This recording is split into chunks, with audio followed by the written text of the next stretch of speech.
Appearance. Sa akin.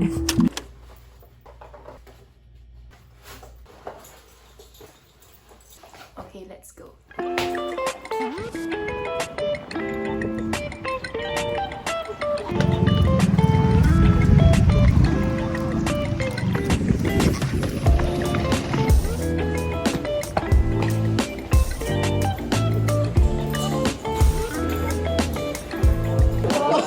Hindi ka dito natatawag lang.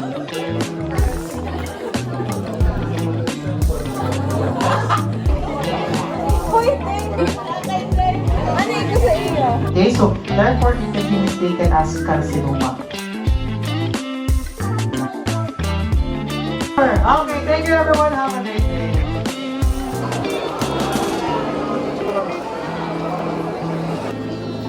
Chaotic mo, butan meron si Jean. Ako sa itong burgers,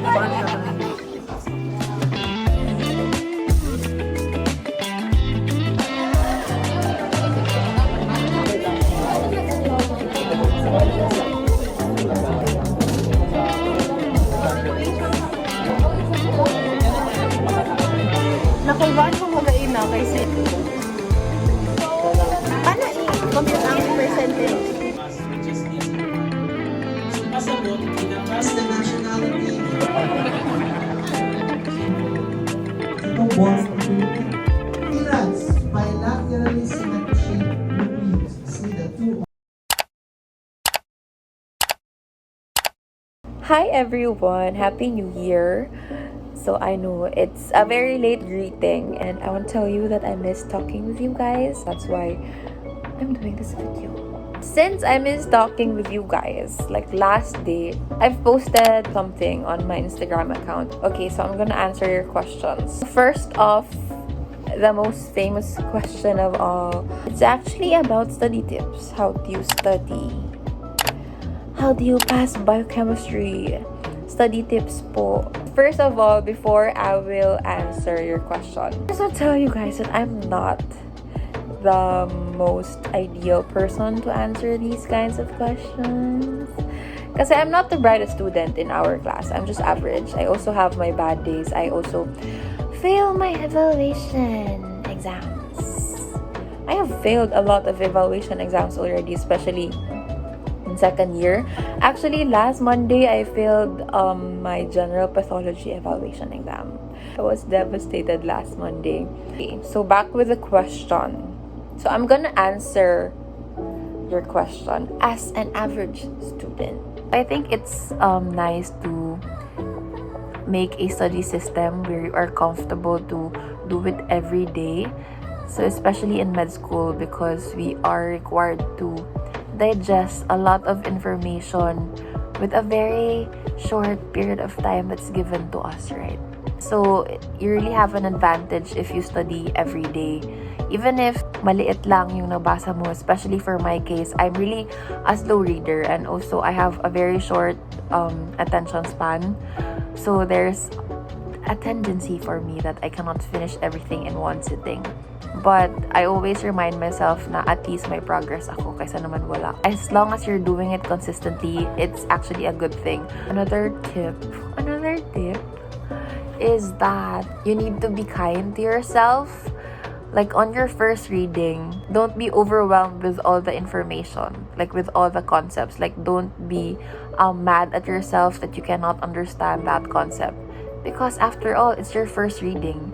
Like when you do your second reading, you'll be enlightened. And then when you have like extra time and you decided to do a third reading, wow, a third reading.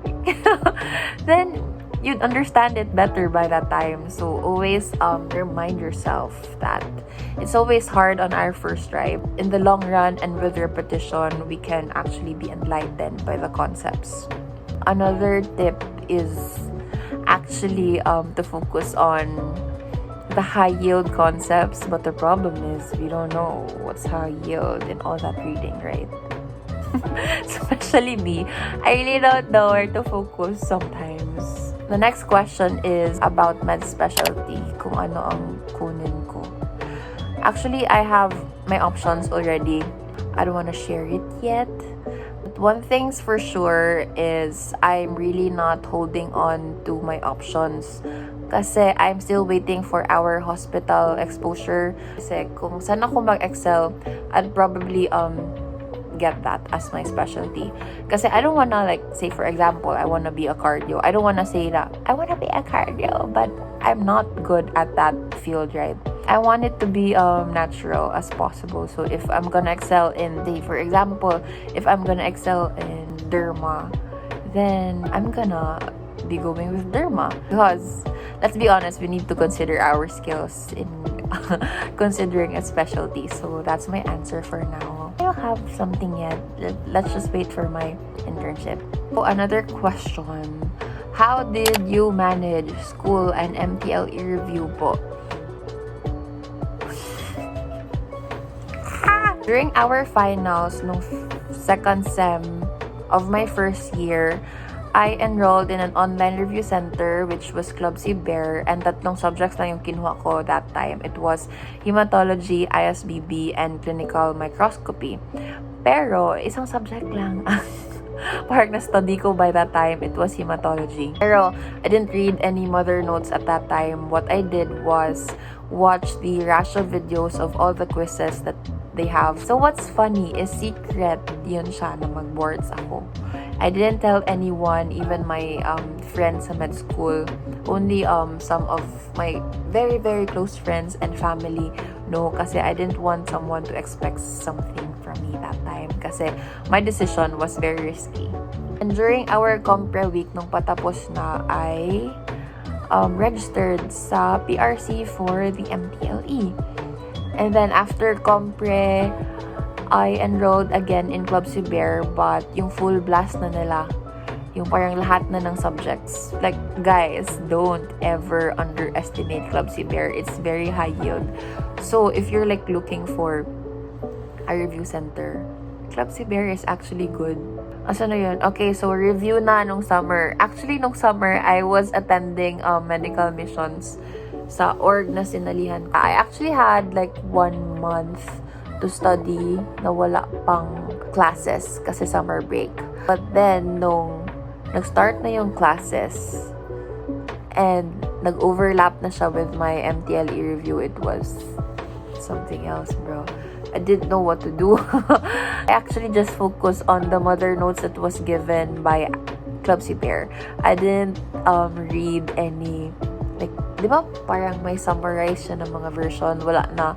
Doon na lang ako nag-stick sa mother notes. Kasi feel ko mas better if mag-focus na lang ako sa isang study material kaysa I would jump into other study materials. So, my goal was to master the mother notes of each subject.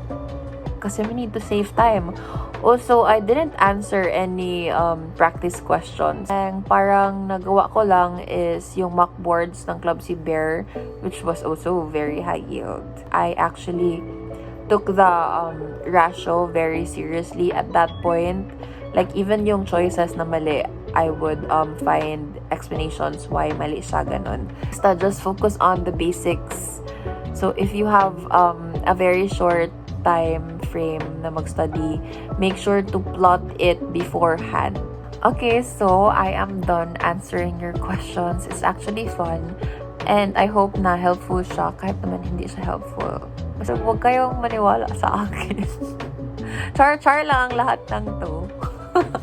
Because at the end of the day, what I'm saying doesn't really matter. Like, the one thing that's real is actually you discovering on how you'd handle the situation, you discovering on what's the right study routine for you. Basta, let's just do our best, everyone. Kasi ako, I am really trying my best not to fail med school. I'm also a work in progress. Okay, so I'll end this vlog here, and I hope you had fun watching this vlog, and I'll see you guys next week. Bye! Don't forget to like, subscribe, and comment down below.